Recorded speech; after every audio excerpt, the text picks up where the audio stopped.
пирог дайындаймыз. Ең алдымен жұмсақ сармайымызға секерімізді тұзымыз салып, жақсылап венчикпен шайқаймыз.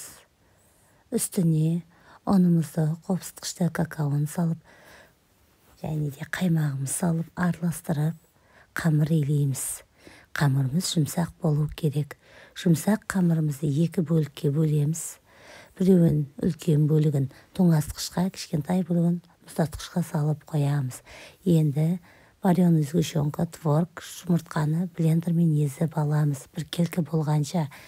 Енді үлкен бөлігін алып, қамырымыздың осылай формамызға салып, жан-жағын шығарып, енді ортасына начинкамызды салып, енді кішкентай бөлігін мұздатқыштан алып, осылай теркамен өткізіп, бетіне сеуіп шығамыз. 180 градуста 40-50 минут пісіреміз. Осымен пирогымыз дайын, ас болсын.